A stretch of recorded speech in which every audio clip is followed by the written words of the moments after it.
Hi guys, ഇന്ന് നമ്മൾ പോകാൻ പോണത് മോരാശ്രീ ഐവർ ഭഗവതി ക്ഷേത്രത്തിലാണ് കേട്ടോ. അപ്പം എനിക്കിത് ഭയങ്കര ഇഷ്ടമുള്ളൊരു അമ്പലമാണ്. ഞാൻ കുഞ്ഞിലേ തൊട്ട് പോകുന്ന ഒരു അമ്പലമാണ് കേട്ടോ. അപ്പം ഇപ്രാവശ്യം ഈ അമ്പലത്തിൽ ബ്രഹ്മകലശോത്സവവും പിന്നെ ഉത്സവമാണ്. അപ്പം ഞങ്ങൾ അവിടെ പോയിക്കൊണ്ടിരിക്കുകയാണ് കേട്ടോ. അപ്പോൾ പോകുന്ന വഴിയിൽ കുറേ ലൈറ്റിങ്സും ഡെക്കറേഷൻസും ഒക്കെ ആയിട്ട് അടിപൊളിയായിരുന്നു. അപ്പം എനിക്ക് ഭയങ്കര ഇഷ്ടമായി കേട്ടോ. അതാ കണ്ടില്ലേ, ഇതാണ് അതിൻ്റെ ഒരു ഗോപുരം. അപ്പം ഞങ്ങൾ ഇതിനകത്തേക്കൂടെ വേണം കേട്ടോ പോകാനായിട്ട്. അപ്പം ഇതേ കുറേ ലൈറ്റിങ്സ് ഡെക്കറേഷൻസ്, ഞാൻ ഇതിൻ്റെ വീഡിയോ തന്നെ കുറേ എടുക്കുന്നുണ്ടായിരുന്നു, കാരണം എനിക്കിത് ഭയങ്കര ഇഷ്ടമായി. അപ്പം ഇതേ ഞങ്ങൾ കുറേ നേരം ഇങ്ങനെ പൊയ്ക്കൊണ്ടിരുന്നിട്ട് അവസാനം ഞങ്ങൾ അമ്പലത്തിലെത്തിയല്ലോ. അപ്പോൾ അമ്പലത്തിൻ്റെ മേലെയും കുറേ നല്ല ബൾബൊക്കെ ഇട്ട് നല്ല ഡെക്കറേറ്റ് ചെയ്തിട്ടുണ്ടായിരുന്നു. ഇതൊരു ഭഗവതിൻ്റെ പ്രതിഷ്ഠയാണ് അവിടുത്തെ. അപ്പം ഞങ്ങൾ അമ്പലത്തിൽ പൊയ്ക്കൊണ്ടിരിക്കുകയാണ് കേട്ടോ. ആൻഡ് ഞങ്ങൾ അമ്പലത്തിൻ്റെ ഉള്ളിൽ പോയി.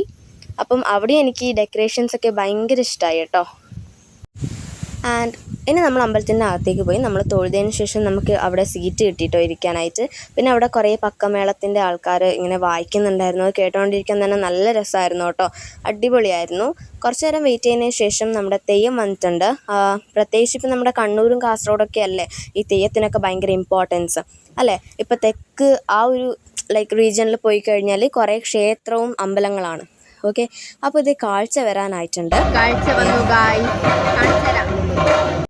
അങ്ങനെ ഗായ്സ് കാഴ്ച വന്നിട്ടുണ്ട്. അപ്പോൾ തെയ്യം വരവേൽക്കുന്നതാണ് ഇപ്പം നിങ്ങൾ കണ്ടുകൊണ്ടിരിക്കണേ. അങ്ങനെ ഇതേ കുറേ ആൻറ്റിമാർ പട്ട് വസ്ത്രങ്ങളും പഴങ്ങളൊക്കെ ആയിട്ട് മുത്തുക്കുടയൊക്കെ ചൂടിയിട്ട് ഇങ്ങനെ വരുന്നുണ്ട് കാഴ്ചയ്ക്ക്. കുറേ കുട്ടികളൊക്കെ ഇങ്ങനെ ആരതി പിടിച്ചിട്ട് വരുന്നു. പിന്നെ കുറച്ച് ശിങ്കാരിമേളം ഉണ്ടായിരുന്നു. പിന്നെ കുറേ മുത്തുക്കുടയൊക്കെ പിടിച്ച് കുറേ ആൾക്കാർ, കാഴ്ചയ്ക്ക് കുറേ പേരുണ്ടായിരുന്നു കേട്ടോ. മുത്തുക്കുടയൊക്കെ പിടിച്ചിട്ട് നല്ല രസമായിട്ട് വരുന്നുണ്ടായിരുന്നു. അപ്പം നമുക്ക് 3 കാഴ്ചയായിരുന്നു കേട്ടോ ഉണ്ടായ. ഒരു കാഴ്ച കണ്ടപ്പോൾ തന്നെ നമ്മൾ ഫുഡ് കഴിക്കാൻ പോയി. പിന്നെ ചർമുറു, കുറച്ച് ഫ്രൂട്ട് സലാഡൊക്കെ മേടിച്ചു. അങ്ങനെ 2ാമത്തെ കാഴ്ച എത്തിയിട്ടുണ്ട്. അപ്പോൾ ഇതേ പടക്കം ഇങ്ങനെ പൊട്ടിയിട്ട് നല്ല രസമായിരുന്നു കേട്ടോ. നല്ല വൈബായിരുന്നു.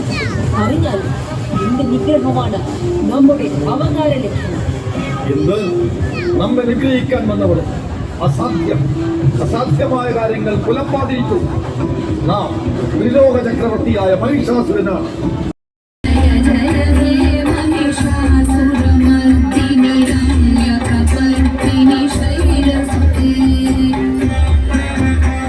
ഇപ്പം നിങ്ങൾ കണ്ട കാര്യത്തിൻ്റെ പേരാണ് ടാബ്ലോ. ഇപ്പം നിങ്ങൾ കണ്ടുകൊണ്ടിരിക്കുന്ന കാര്യം എന്ന് വെച്ചിട്ടുണ്ടെങ്കിൽ മയിലാട്ടത്തിൻ്റെ ആൾക്കാരാണ്. അവർ റെസ്റ്റ് എടുക്കാൻ കേട്ടോ. പിന്നെ ഇത് വേറൊരു തെയ്യം വന്നിട്ട് തേങ്ങയ്ക്ക് ഇങ്ങനെ ഉടയ്ക്കുന്നുണ്ടായിരുന്നു. അങ്ങനെ അതും നല്ലതായിരുന്നു കേട്ടോ. ആൻഡ് ഇതേ ആ റെസ്റ്റ് എടുത്ത മയിലാട്ടത്തിൻ്റെ ടീംസ് ഇങ്ങനെ പൊയ്ക്കൊണ്ടിരിക്കുകയാണ്. ആക്ച്വലി ഇത് അമ്പലത്തിൻ്റെ ഉള്ളിൽ നിന്ന് കളിക്കില്ല കേട്ടോ. അവർ പുറത്ത് റോഡിൽ നിന്നാണ് കളിക്കുക. അങ്ങനെ അവരിങ്ങനെ നടന്ന് പൊയ്ക്കൊണ്ടിരിക്കുന്നുണ്ടായിരുന്നു.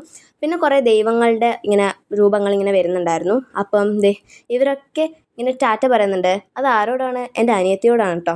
അപ്പം അവളെല്ലാവരോടും ഒരു ഹായ് തരുമോ എന്ന് ചോദിക്കുന്നുണ്ടായിരുന്നു. അങ്ങനെ ദേവിയും ശിവനും കൃഷ്ണനും ഒക്കെ അവൾക്കിങ്ങനെ ടാറ്റ കൊടുക്കുന്നുണ്ടായിരുന്നു കേട്ടോ.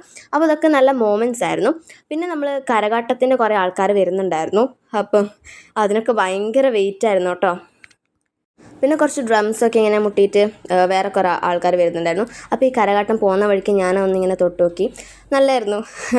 അങ്ങനെ കുറച്ച് കഴിഞ്ഞപ്പം ഇങ്ങനെ തീയൊക്കെ വെച്ച് കളിക്കുന്നില്ല, താലിയും എന്നാണ് അതിൻ്റെ പേര്. അപ്പം ഒറിജിനൽ തീ വെച്ച് കളിക്കുന്നത് എനിക്ക് എടുക്കാൻ പറ്റിയില്ല കേട്ടോ.